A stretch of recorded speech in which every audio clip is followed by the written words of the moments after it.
Well, good morning. Thanks for being seated. If you have not yet acquired a seat, please do so. I'm Kevin Roberts, privileged to be the Executive Vice President of the Texas Public Policy Foundation.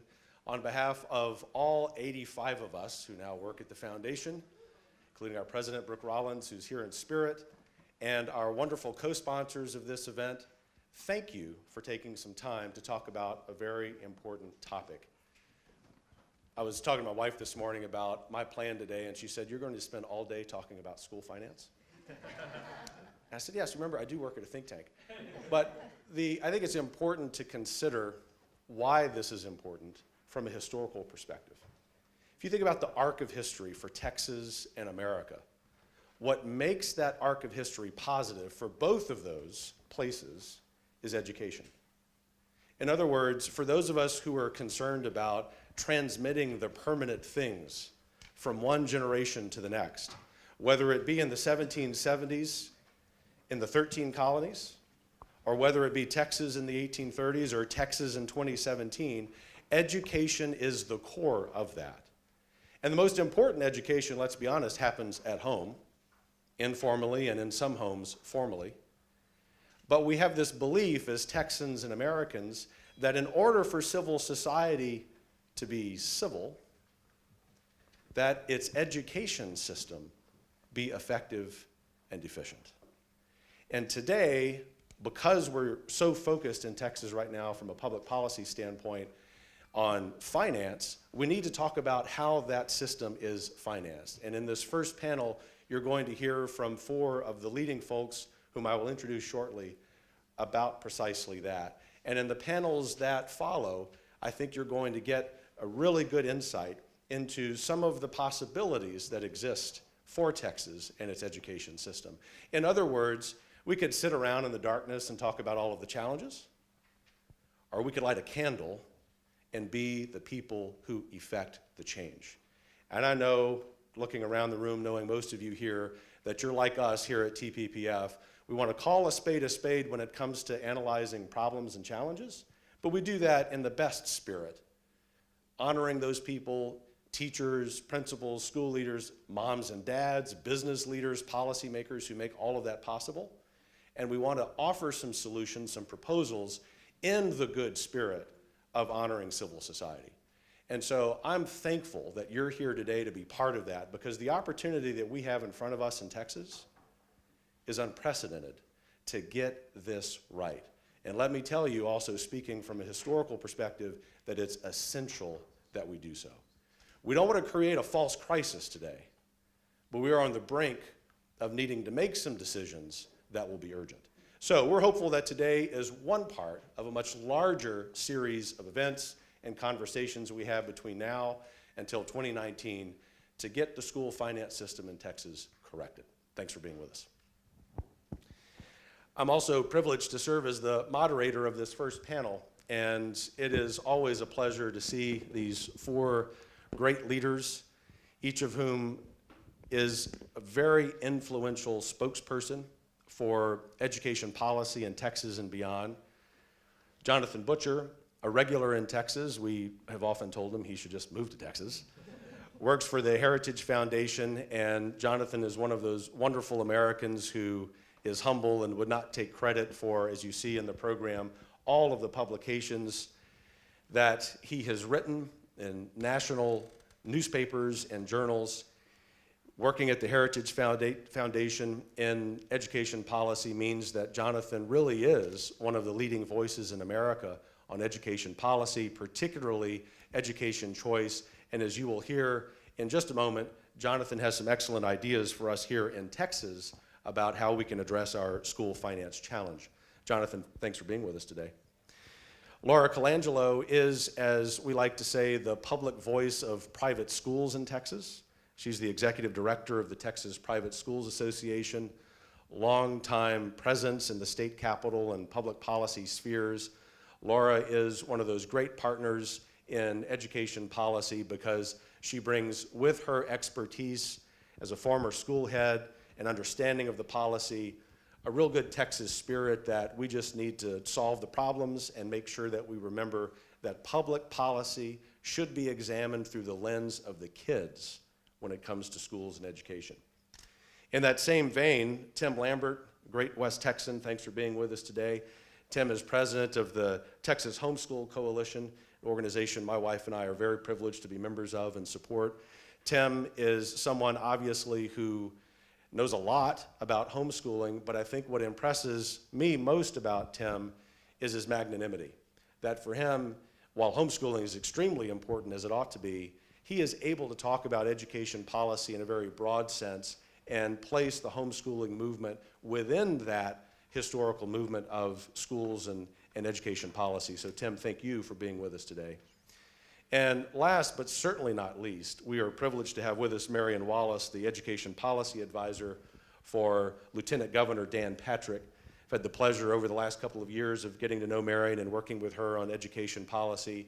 And she, like our other panelists, really comes to the question of what is the right education policy by answering that, looking at through the lens of children and the Texans, the individual people that policy will affect. So Marion, thanks for taking some time and being with us today.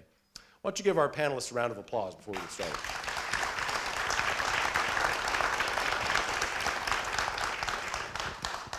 So the way we will proceed is that each of our panelists will have a few minutes to make some opening remarks, and then we will begin a conversation among the five of us. I think you'll really appreciate what our four guests here have to say today, and then we will reserve some time for you.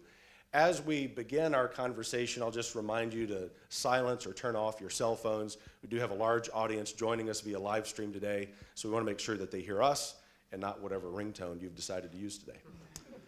Jonathan. Thank you very much, and thank you for the invitation to move to Texas. I appreciate that. Every speech in South Carolina and sermon begins with a joke about college football, so we always seem to have someone in the top 25 between Texas and South Carolina, so I welcome the invitation, and I'll talk to my wife. There are two things let's begin with. So the first is anything that cannot go on forever won't. So in Texas, you have a growing student body of about 80,000 students a year. You have a finance formula that has increased funding per student consistently over time, just like everywhere else in the country. You have an under-identification of children with special needs, according to reports from the Houston Chronicle and elsewhere. So anything that cannot go on forever, plus the additional demands on public finance by the growing need for public services through healthcare, also like many places around the country. So any system that can't go on forever, it won't, right? So the second item is what can be done and what should be done to address a system that cannot exist forever in the fashion that it's shaped right now. Well, think about where you want Texas to be, or any state, where you want them to be in the next 5, 10, 15 years. Where do you want to be? As a parent, as someone who is a parent of school-age children, where you want to be in 10, 15 years is a day when you have the choice about what to do, how to educate your child at home, in a private school, in a public school, from day one, right? Instead of having to be assigned somewhere and then work backwards to where you think your child would be better served. I know many in this room are familiar with education savings accounts, but consider the idea of a child having an education savings account from day one when they're ready to go to school. And they can make a decision from that moment about where their child is going to go and what the best setting is for their child to learn, instead of being assigned somewhere and then working backwards from that to where you think your child would be best served. So that's where we need to move to. We need to move to a place where parents are in the driver's seat from the beginning with the money that is set aside already for their child to provide them a quality education. So that's where we need to be. Thank you. We will come back with some questions for you. But in the meantime, Laura. Thank you. Thank you for having me. I have the honor and privilege of representing the 864 private accredited nonprofit schools in Texas. We serve about 227,000 students across the state, tiny rural communities, large urban areas. We have 16 accrediting commissions that serve Catholic schools, Jewish schools, non-sectarian schools. Basically, what defines a private school is it is a school that lives according to its mission. And it is an amazing job that I have every day to drive around and visit these schools and see them in operation and see these communities, these families that are built according to the mission of that particular school. And it varies. Every single school is completely different. So while it is a wonderful privilege and an honor, it is like herding cats. So when I talking about private schools in general, blanket statements are hard to make because they are all so incredibly different. But and the commonality being that they live into their mission. And last spring, there was a survey that was done, and we talked to heads of school, and identified conservatively 100,000 open seats in those private schools. We have families that really want to have the opportunity to go there, but they can't afford to go there.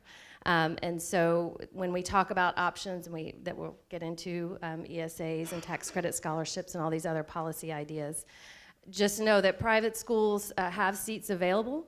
And in this survey, 75% of the schools were ready and willing to consider some sort of policy that allowed them to let these families come to their school that want to already and would be well served and would be a credible member of their community if they had the opportunity to go there. So I'll just start with that.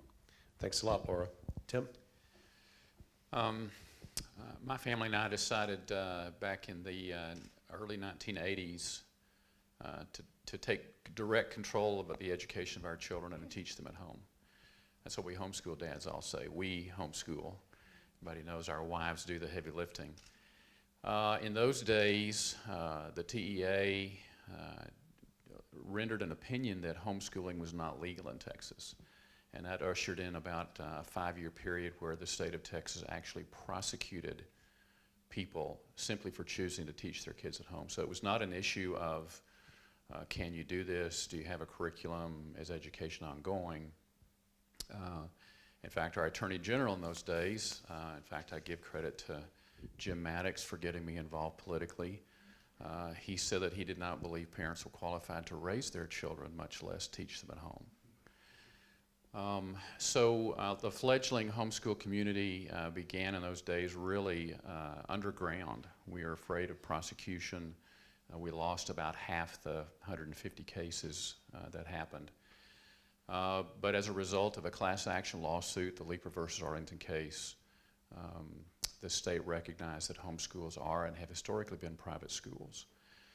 So fast forward to today, we have an estimated over 300,000 homeschool students in Texas.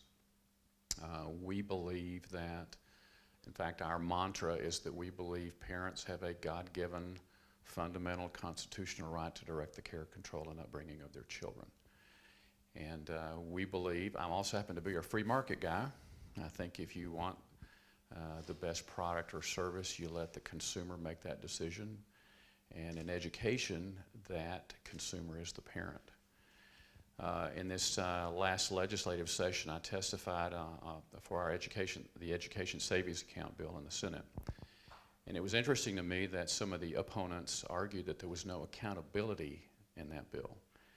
And I like to use the homeschool community as a response to that. We heard, especially in the 80s and 90s, that the parents were not qualified, they couldn't do this. And yet all the empirical data shows that homeschoolers as a group score 15 to 30 points above the national average. And that is regardless of whether you look at a state like New York or Pennsylvania that are highly restricted by the state, or states like Texas that are very unregulated. So our position continues to be that if you let the parents make those choices, you'll get a great educated electorate and more freedom. Thank you. Marion? Well, thanks so much for having me this morning. And really, when I was thinking about it, just looking at the size of Texas, and in the country, we have about 50 million students, and Texas has 10% of those. We've got over 5.3 million students in schools today, and for every parent in here, you know that the number that's most important to you is one, and that's your child. but yet we tend to lump everybody into these buckets in order to serve a system. And we've created a public school system that's constitutionally required, but we've created a system that demands students serve it.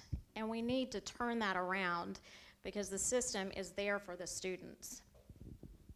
That's really been the focus of my boss over the past 10 years that he's been in the legislature, first serving as a senator and then now as lieutenant governor.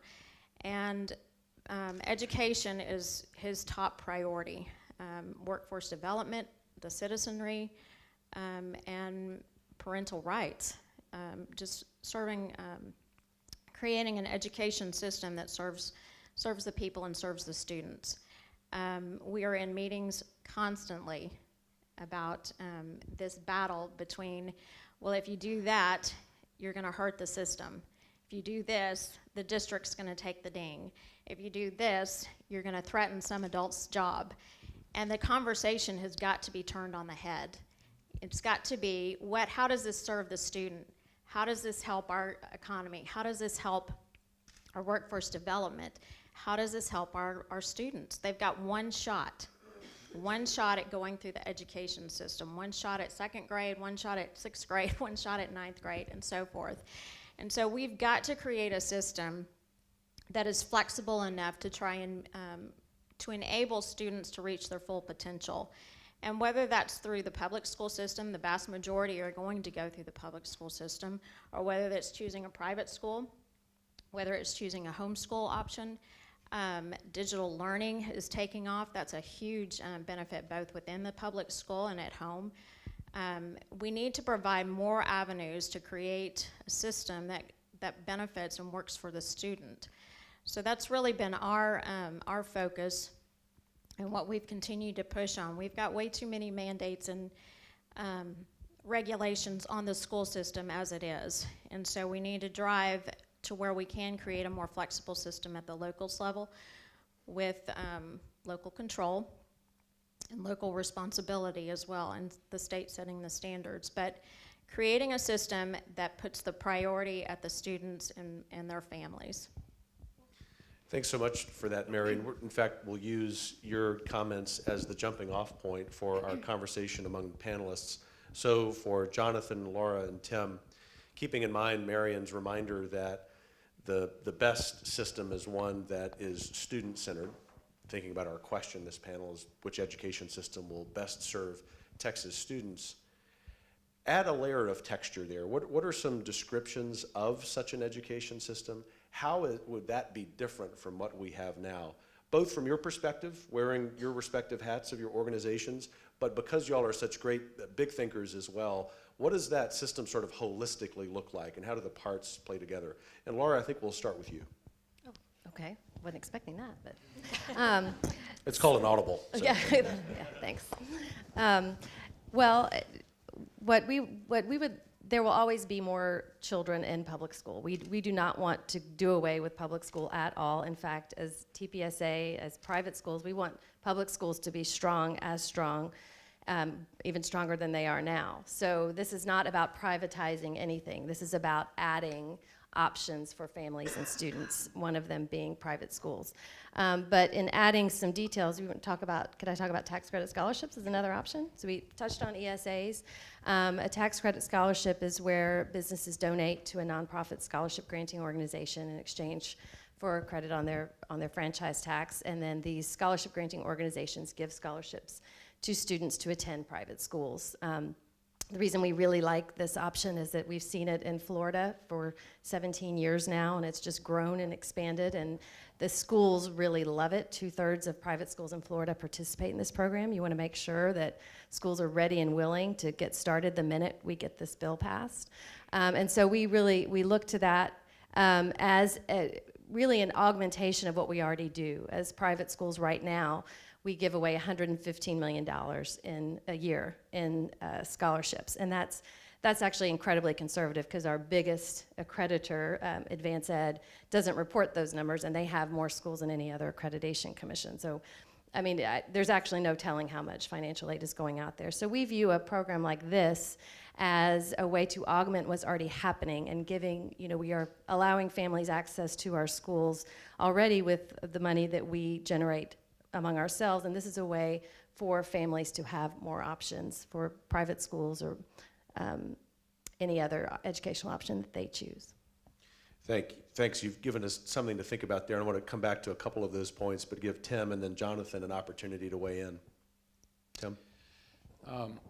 One of the things I think we see among the homeschool community is that there are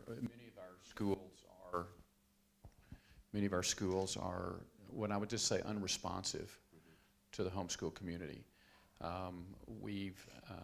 I think one of the things that we could see that would look like is public schools offering classes to local homeschool families. We saw that in Lubbock a few years ago when the school district said, we'd like to make this available. If the kids will take 2 classes, we'll let you do that.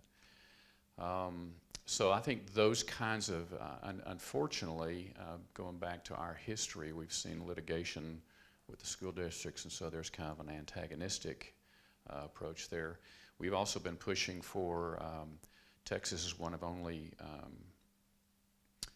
let me put it this way, there are 33 states that allow homeschool students to participate in extracurricular activities in the school districts in which they live. Texas is not one of those. So I think those kinds of things would be what that environment might look like. Thank you. Jonathan? Sure. The comment that most children attend traditional public schools now, and we expect them to do so in the future, has 2 important implications. So the first is that public schools aren't going away, right? And nowhere in the country that has enacted a school choice law, whether it's a tax credit scholarship, education savings accounts, even charter schools, have public schools seen an exodus of students such that schools have shut down all over the place, right? So public schools aren't going anywhere. The second is that because we have so many students in traditional public schools, when you create an option, you're doing so because no one can predict which child will need something else, except that child and their family, right? So we can't force any group of students to go and pick something else because we think it would be better for them, nor should we, right? The idea is to create a variety of options, whether it's open enrollment between public schools, charter schools, options with private schools, including education savings accounts, because there are some who will need them, and no one can predict, except for those kids and their families, who will need that quality option. So, that's why when we have states like Arizona that has a great open enrollment law, right, it's a benefit for them. In Florida, they have great tax credit scholarship law. So we need a state that will do all of those things together.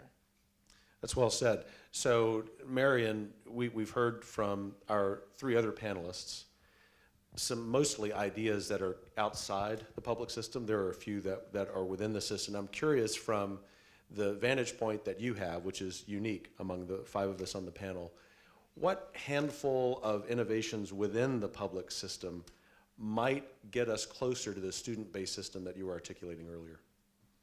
I think looking at enrollment, enrollment policies, creating more of an open enrollment system. Nowhere else in the public sector do we tell people where you have to choose, other than education.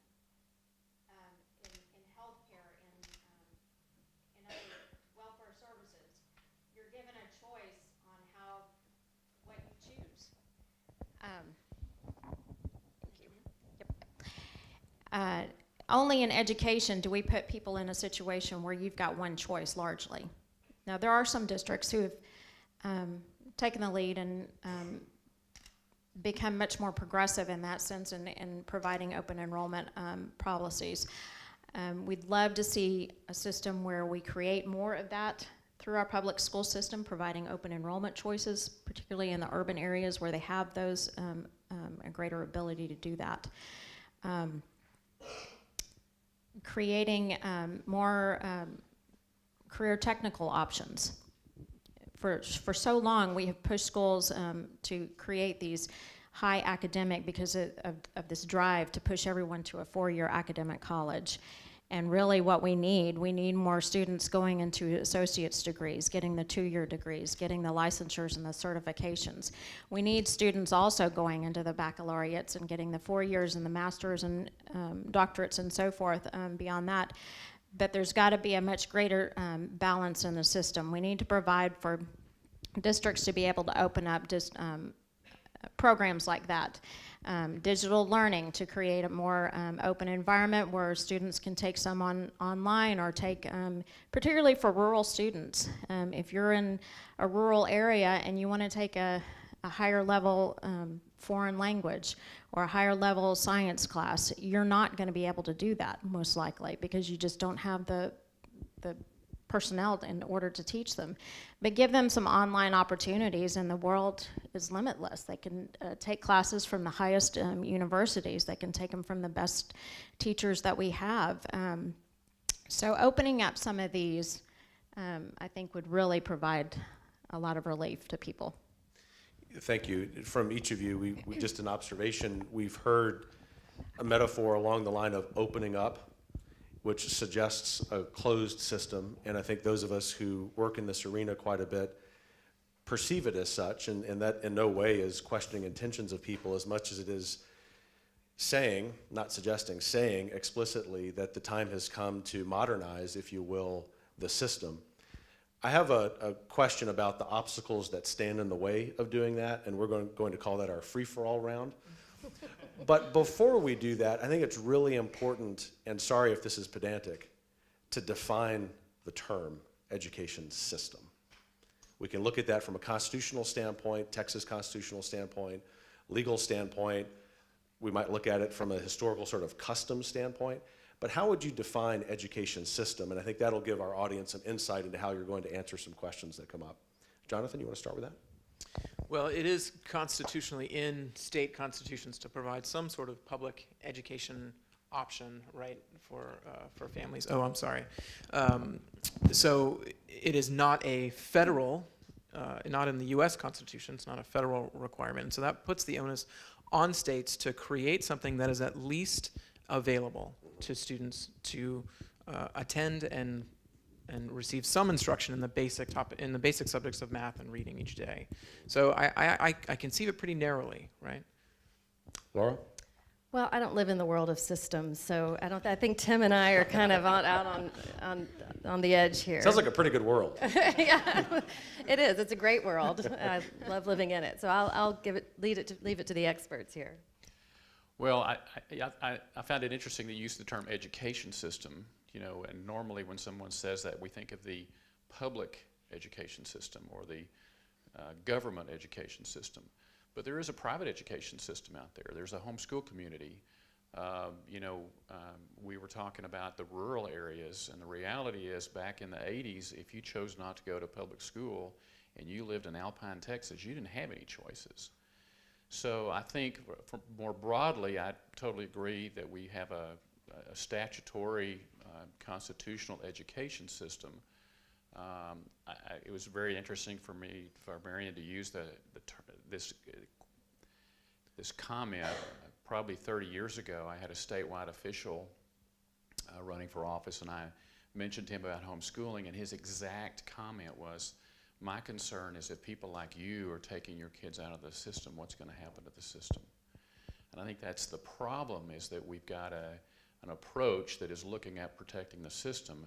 And of course, Laura and I both see the education system as not just legal or political, but we're in a system where parents are actually driving that, and I think that's part of that. Sure, and whether we refer to that as the market forces at work or how people operate in the civil society, both of those transcend whatever system the brightest minds would build, right? If all of us attending this session right now would sit down and say, we're going to build the system, still allowing liberty, and whether we want to refer to that as market forces or someone acting, as Plato or Aristotle would say, as civil actors, they're going to make a better decision because they understand their circumstances better.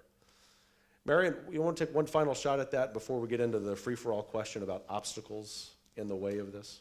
Sure. I mean, when I think of systems or when we deal with systems. It's really personal. We're just giving you the bad microphone. Yes, that's right. When I think of system, it really is a framework of education, and it's largely the framework that we've been using for over 100 years. And what my boss calls the assembly line method of move them in, move them out.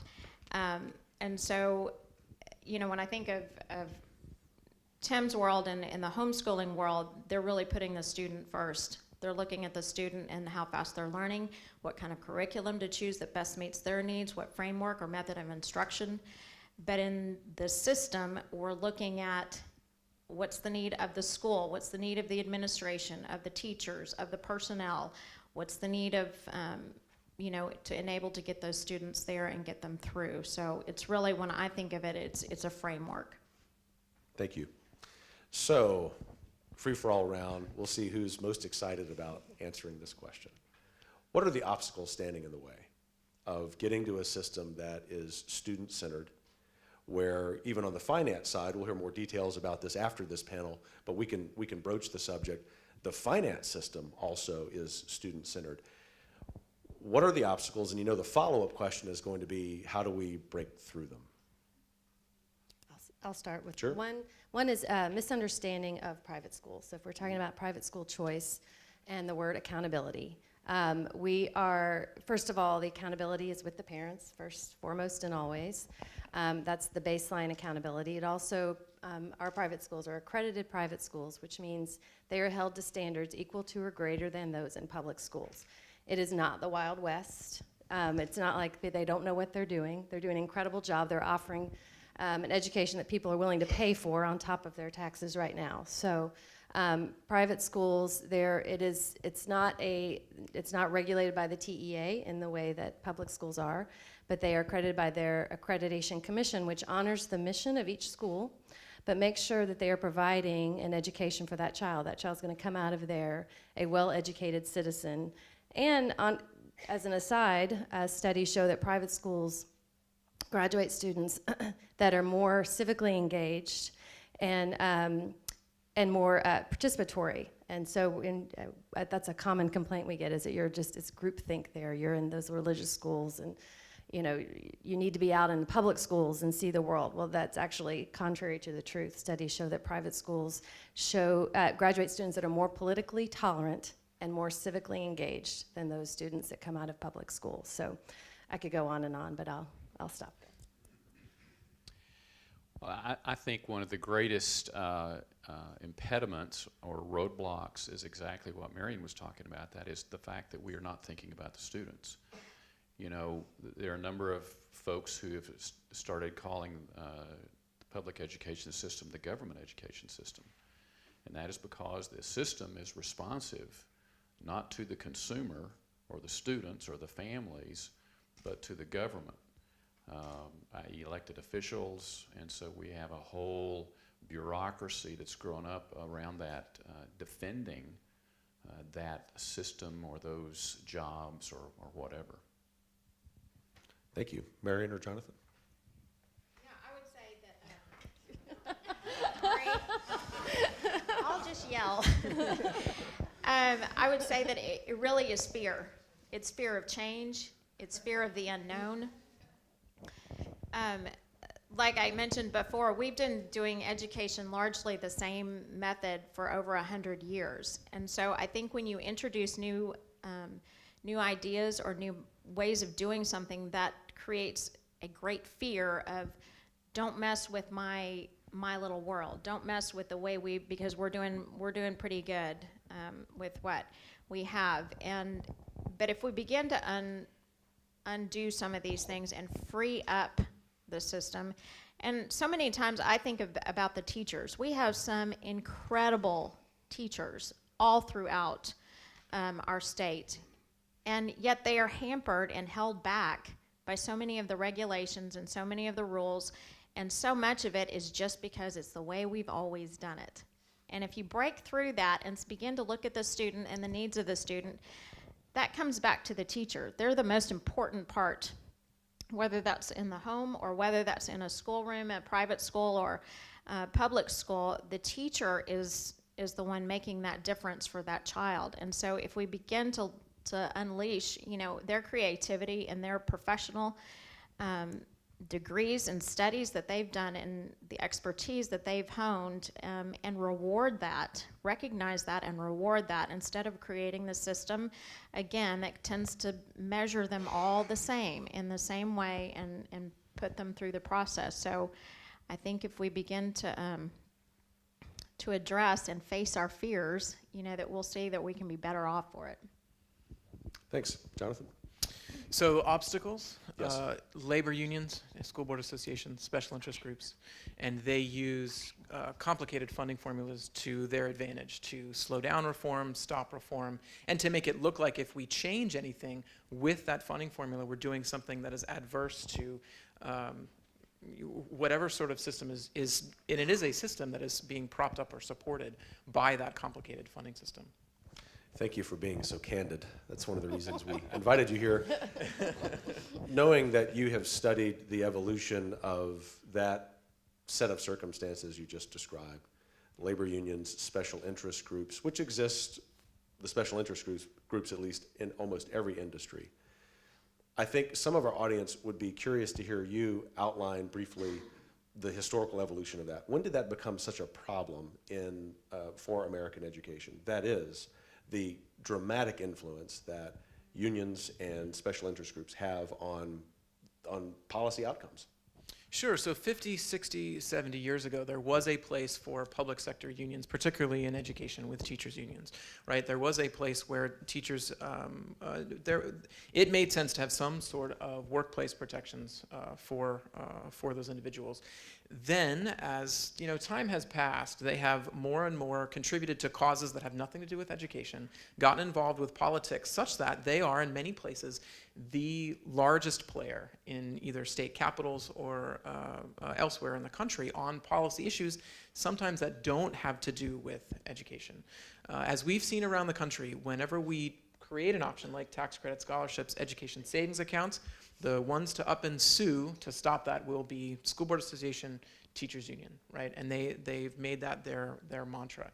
My former colleague and now Supreme Court Justice in Arizona, Clint Bullock, used to say, you can guarantee death taxes in a teachers union lawsuit whenever a school choice program, right, goes into law. It's a great quote. I'd love to say it was mine, but you can tell him that I said it attributed to him, right? So this is what we're up against state to state.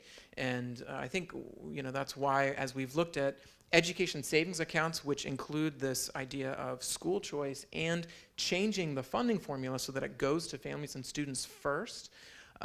It has one on constitutional grounds in Arizona and Nevada. This is a big change now, right? This is what's going to drive forward the future of providing quality learning options to students all over the country. Thanks.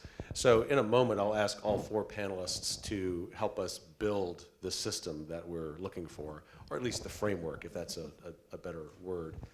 But before we do that, we want to look at the flip side. We've been talking about some challenges and some obstacles. What are some factors that are in favor of being able to build an education framework in which students, the funding, the education itself is really focused on the students and not on the perpetuation of a system? Well, I would say that 30 other states are doing it, and Texas is one of the few that isn't. So I would say we have that on our side. Just shame. Exactly. Yeah. Thank you. Tim? I think I was just thinking that we see this really in the homeschool community. We have co-ops out there. We have groups that have started that offer classes 2 days a week, and there are teachers that are coming in there. The teachers actually work for the parent. So the teachers that do well in those are the teachers who respond and do a good job, and the parents like that. If the parents don't particularly like that, then they take their money someplace else. So I think we're seeing that happening in the private sector, and I think one of the advantages obviously would be not only education of the children, but I think it would be a more effective and efficient system financially as well. Sure. Both of those being constitutional obligations as well, Yes. right? Mary? I think that one of the greatest, at this particular moment, one of the greatest advantages we have is that we have more people interested in the entire education framework, if you will, than I think we have in a very long time, if ever. We have seen the business community in particular coming in and being more engaged and more involved in the education policy than I've ever seen it. That in higher education, working with K-12 to create more of the, because we're not seeing kids prepared the way we need to, that we need for an economy that's increasingly diverse and changing very rapidly. We need different skill set than have been in place before. And so I think the engagement of more of the public sector, and there's more eyes on it than we've ever had before, and that will be to the benefit of everyone. Sure, and your response made me think too that this problem of an ineffective and inefficient system, although of course there are exceptions to that, is one that transcends the ideological and partisan spectrum. And I think the opportunity that sits out there for us generally as Texans, is to work across the aisle for the sake of Texas kids, and to the extent that all of us working on education policy can do that. In many ways, we've done that here at TPPF with criminal justice work. I think that we will arrive at a better solution. Number one, because there'll be greater buy-in, but number two, because it will, I'm hopeful, dispel some of the fear that is part of the obstacles, a comment that you made earlier, Marion. But in that spirit, I think it's incumbent upon us who spend a lot of time thinking about this to outline, at least in general ways, what this framework is going to look like. And what I'll ask you to do is sort of help us move chronologically. It's early November 2017. The legislature isn't meeting for more than a year. There's a lot of work in terms of research, especially because school finance is wrapped up with property taxes and a host of other issues, making it a majority of the budget. It's a huge concern. What steps do we take? Number one, number two, number 10, in order to get closer to a system that really does focus on the student. And Jonathan, you might have given your work in other states, the best sense of how folks attending this event can leave this event thinking, okay, here's the first step we need to take, here's the second thing we need to be thinking about, even if it's sort of general. Sure. So I think the first would be look at what has been successful in other states and how it would benefit policy here in Texas. So education savings accounts, tax credit scholarships, educate policymakers about those ideas so that they know what they're talking about when they use the terms. And then secondly, inform parents, right? Let them know. Okay, it is highly likely in every school, in every state, somewhere there's at least one parent or family who's not totally happy with what's going on with their child every day, right? Kids get bullied, they get a teacher who's not as good as the teacher last year, they're not with their friend. There are a variety of reasons, right, that a student may not be happy in the class that they're in. Let that parent know what could be available to them. Let lots of parents know. Right? Because then when the option does become available, they'll be the first to take advantage of it. They'll want it.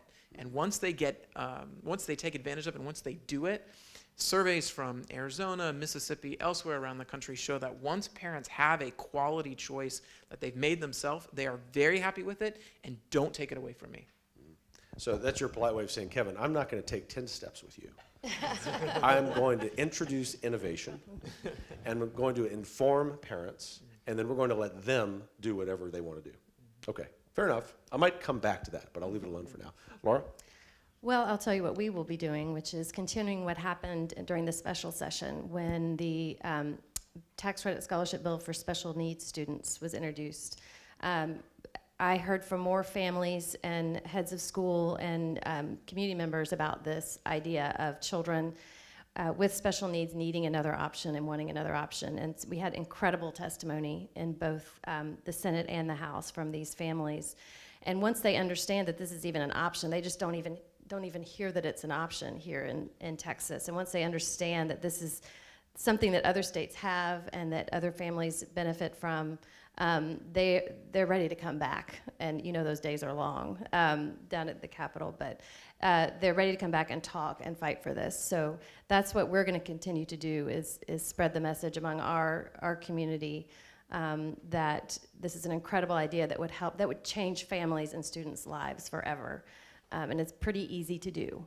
And so that's the message that we're going to be spreading between now and January 2019. Sure, so more information, more education. Good. Tim? Well, I do think there's another step in between, and we fondly say that in Texas we have legislative session one year and we have campaigns the next year. And the reality is that, I have a BA in political science, graduate of the public school system. I used to think that legislators looked at the facts and made decisions based on the facts. And unfortunately, that is not true always. So I would just add that the next step is for those parents that understand what the options are and what the programs might be. They need to go talk to their legislators and ask them what their position is on that and encourage them, and maybe more than encourage them, to move to that position if that's not the position they have. And the reality is, if there's legislators who don't support those kind of things and will not change their mind, then maybe they need to get involved and find new legislators. So that would be step number 3. Sure. And the irony there is that one of the fruits of a good education, regardless of what kind of school it happens in, is the notion of civic engagement. And that's precisely what we're lacking. I would say that's one of the obstacles to getting things done, and that is one of the rotten fruits of our education system, is not inspiring people, regardless of their political views, to be involved. And we hear that so much that it's sort of become trite. But we're now concerned about it here at the foundation enough that we formally want to address that as a public policy prescription. But it's one of those things that has flowed from these education problems. Marion, I didn't mean to steal your thunder. I just want to make sure your microphone was working. So go for it. I think that it's working. Yes, All right. it is. Yay. I would say number 1 is that you've got to figure out what your goal is. What are we aiming for? Are we looking at creating a really, truly innovative system that works for students?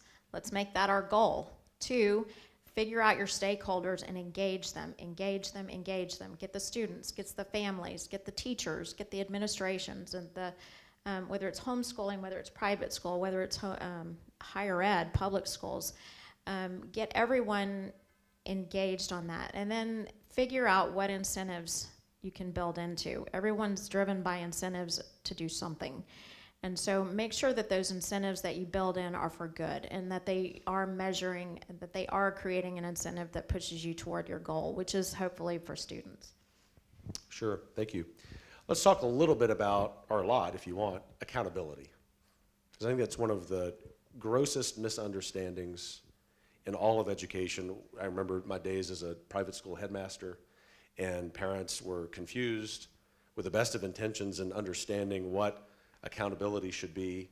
And of course, there are misperceptions about what accountability should be for the public system, for homeschoolers, and even those of us who work on the education choice initiatives know that accountability is a big issue. And I think today is a great opportunity for us to address that.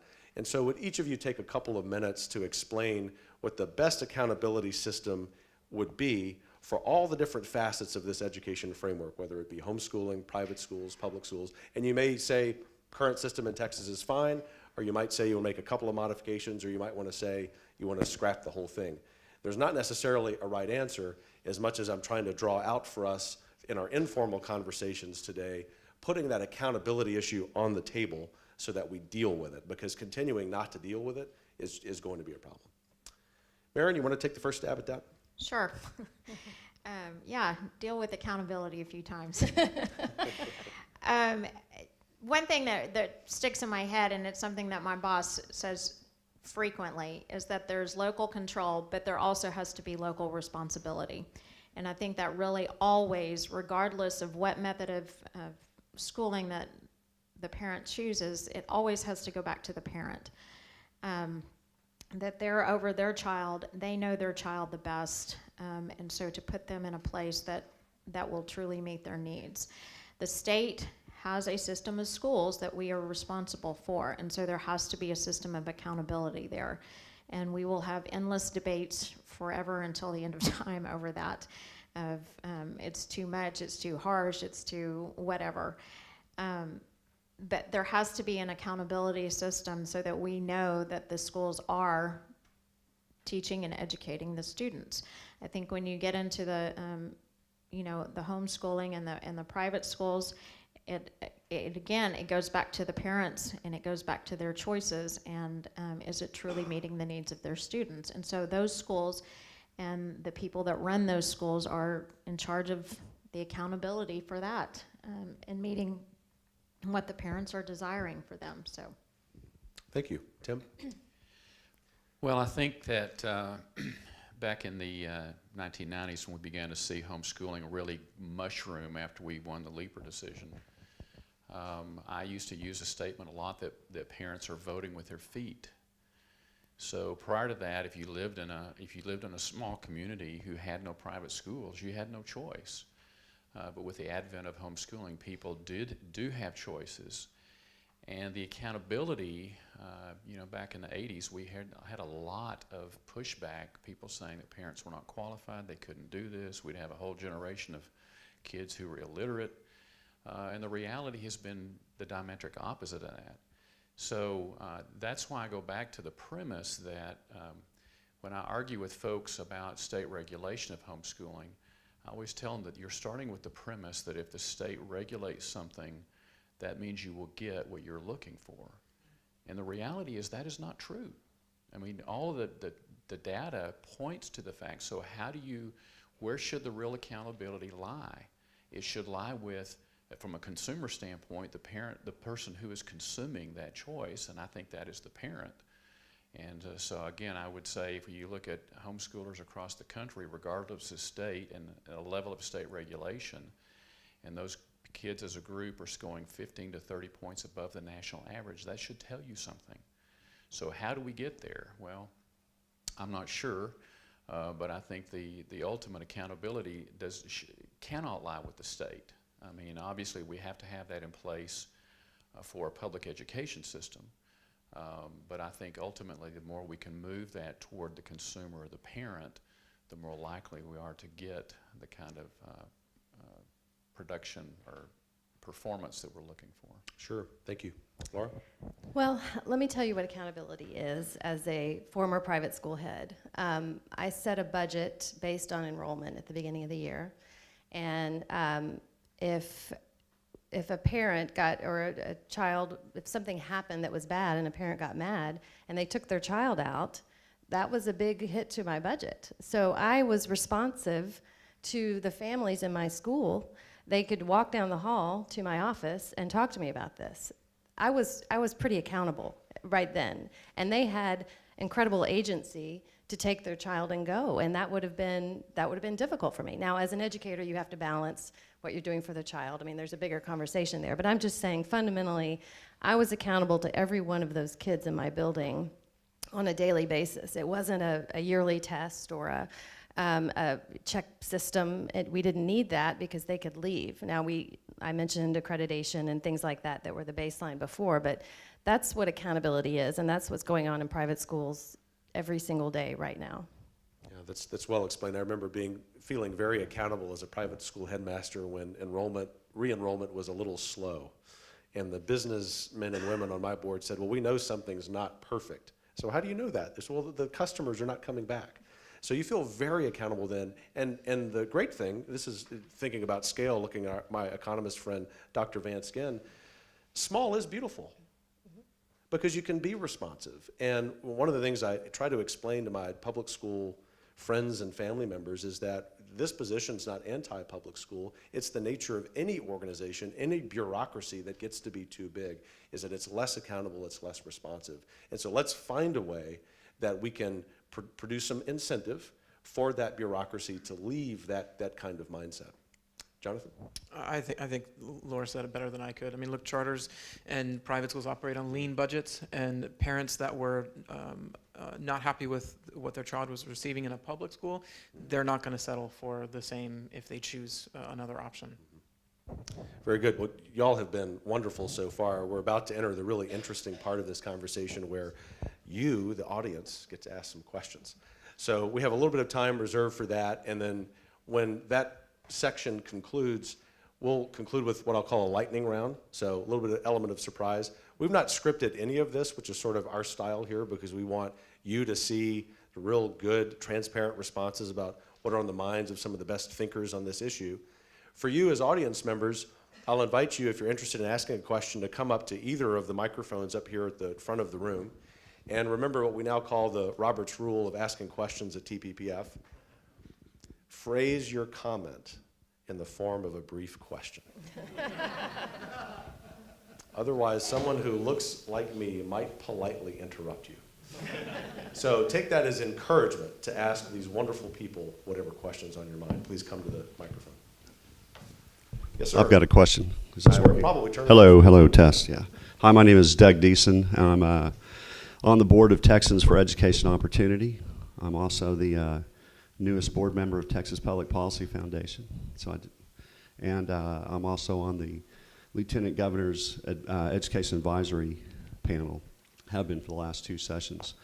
And so I think this is a great event, but I think it's misnamed because I was kind of hoping you'd have the other side here, because that's, I'm very pro public school, right? I think 95% of our kids are always going to be educated through the public system, regardless of how successful we are with ESAs or some other type of school choice program. So what I'd like to suggest, I'm going to ask you, Kevin, this question. Sir, I only ask questions here. I don't answer. You said, I want to ask you this question.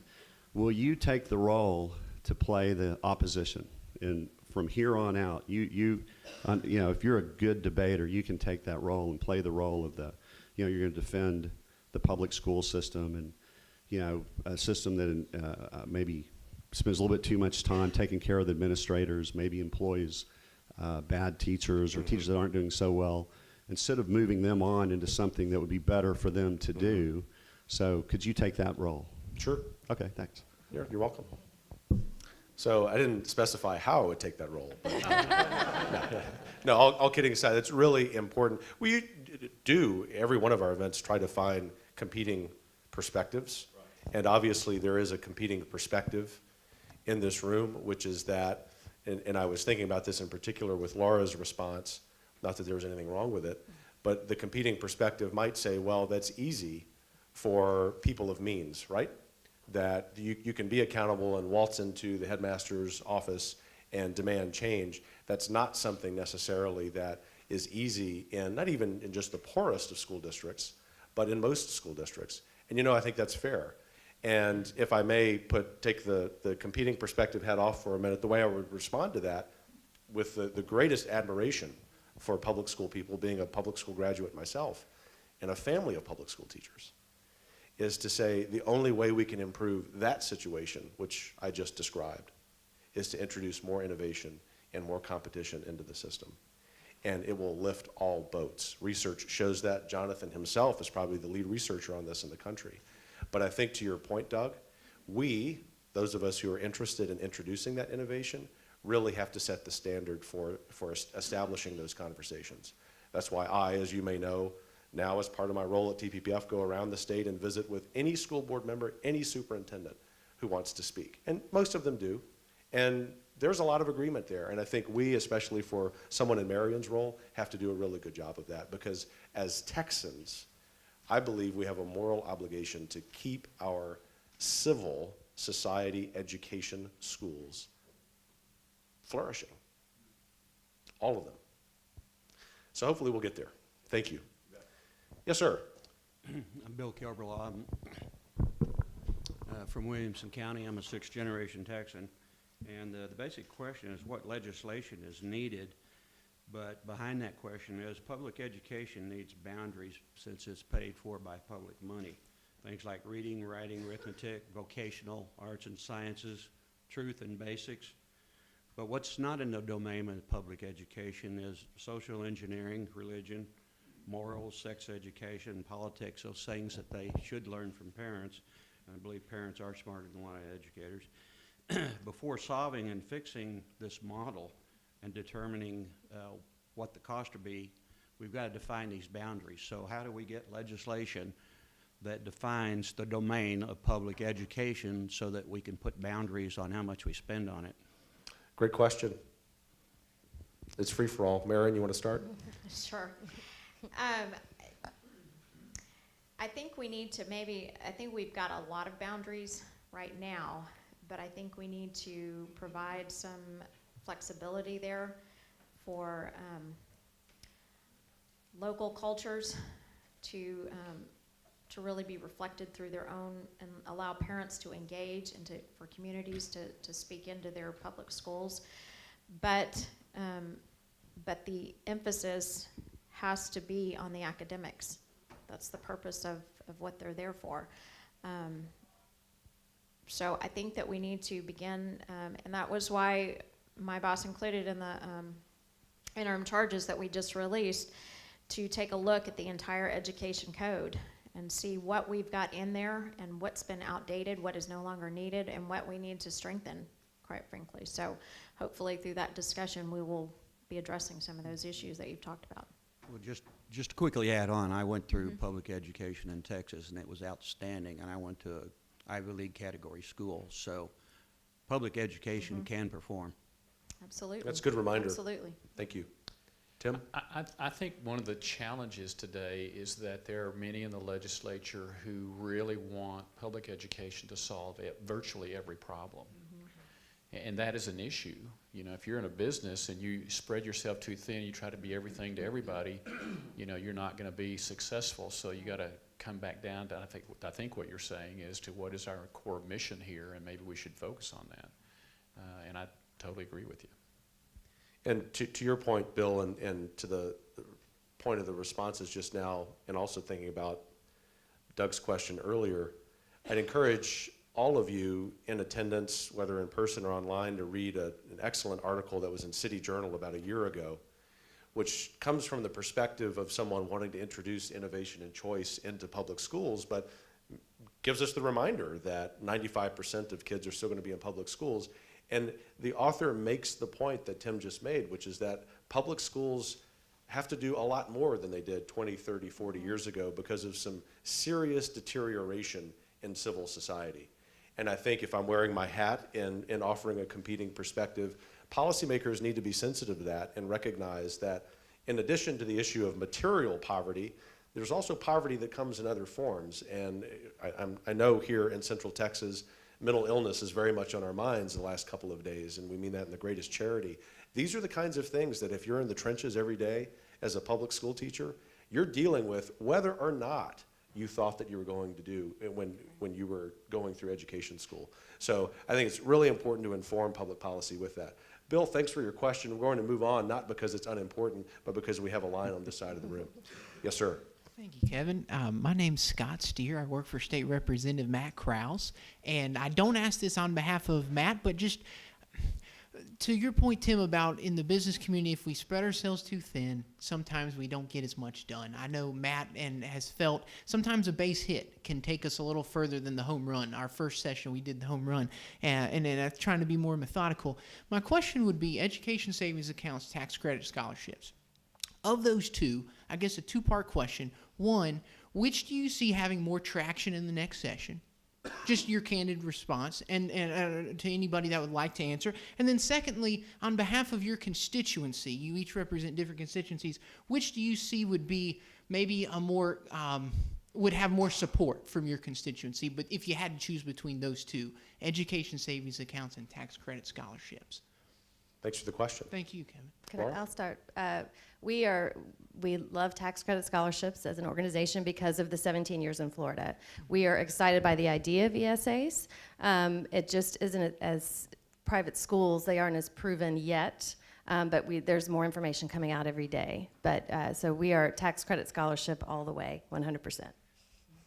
Thank you very much, Laura. That's helpful. I'm taking notes on everything, by the way. He's going to know that. We're going to quiz you on that at the end of the day. Thanks for the question. Laura, thanks for that answer. Because I know Jonathan's has worked on both of those around the country, any texture you would add to that? Well, the main difference between the two is where the funding comes from and what students can do with the scholarship or with the education savings account. So even if it is a tax credit funded style concept, students need to have multiple options with what to do with that scholarship. Not because they all won't choose private schools. Many of them will still, but we need to create a system where students can adapt right away for what they need, whether it's tutoring, saving for college, taking a college class now, finding educational therapies, whatever it is. That result, it needs to be more than just a scholarship, right? Whether it's tax credit funded or from the general fund is a question for the one or two people that understand this finance formula in the state, right? But the issue really is how many options students have with what that result is. And even with a tax credit scholarship, they can have multiple options of what to do. Sure. Thank you. Thanks for your question. Thank you very much, Kevin. You bet. Yes, sir. Ladies first, and we'll come to you. Yes, ma'am. Oh, thanks, Kevin.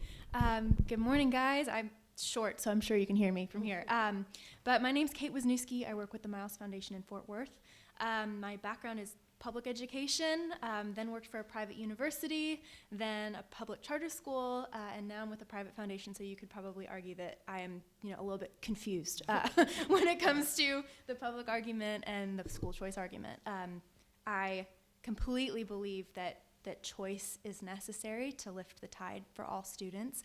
But I wanted to circle back and unpack something that you mentioned, Tim, and Kevin, you addressed, and I think Doug alluded to in his question, which is where I personally struggle in that I have the belief I just shared, but then you look at the conversation of equity, and Tim, you mentioned it from the perspective of parents saying, well, what happens when families like you leave?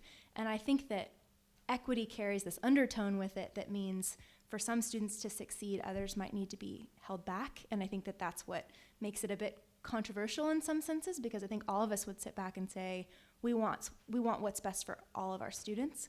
So I guess my question then clearly is, where is, I guess theoretically and philosophically, the constitutional place for equity? And if we're trying to improve all of our systems, our public school systems as well, what happens during that time of shift, specifically as we work towards school choice or educational savings accounts or tax credit programs, where it does feel that some kids may be left with less, hopefully temporarily, but I feel that that may happen for a little while. And do you think that that needs to be the way that this conversation progresses in order for everybody to do better in the end?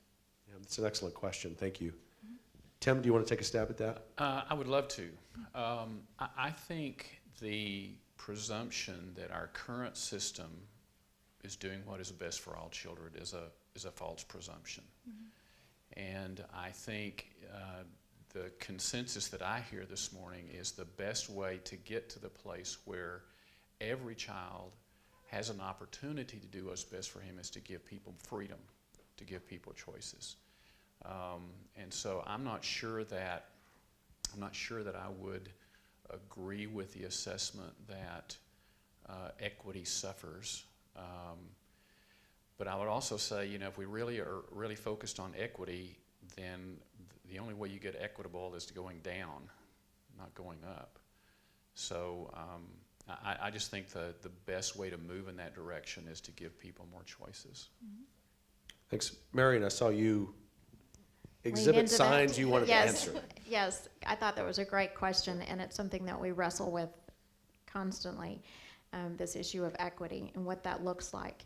And I think when we look at our student population and the incredible diversity, that 60% are economically disadvantaged, and we tend to put kids in a bucket, that, okay, they're over here in this economically disadvantaged bucket, but have you looked at the number of kids in that same bucket that are also gifted and talented?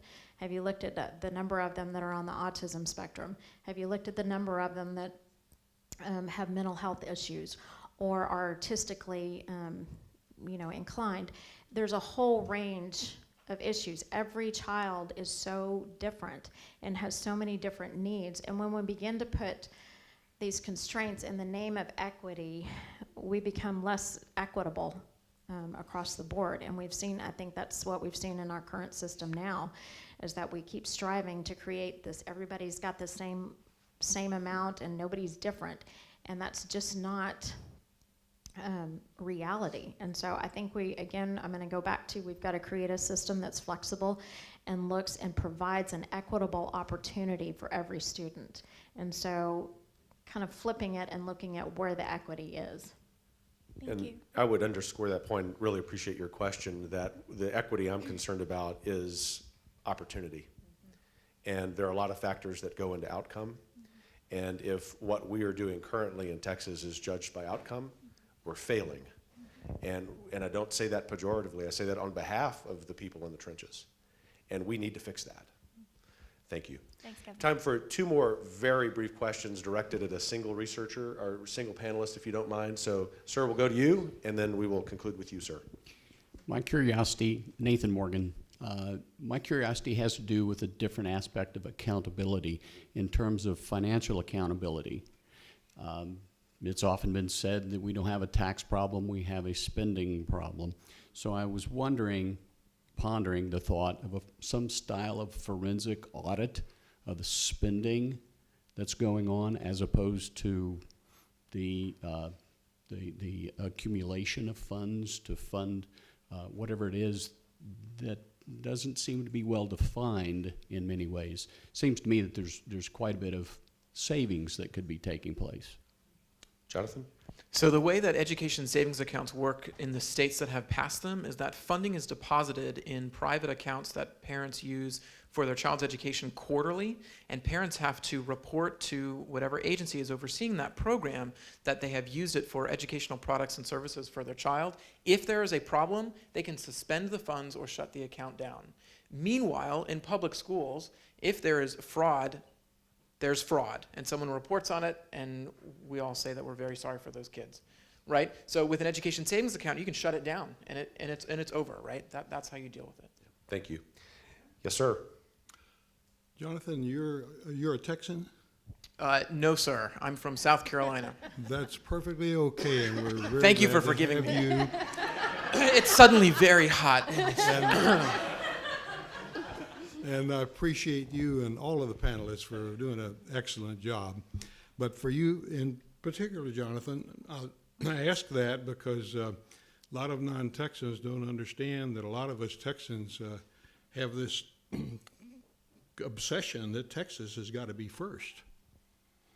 And Texas, compared to other states, as you well know, is very far behind in the opportunities that exist based on the research that's been done on education performance.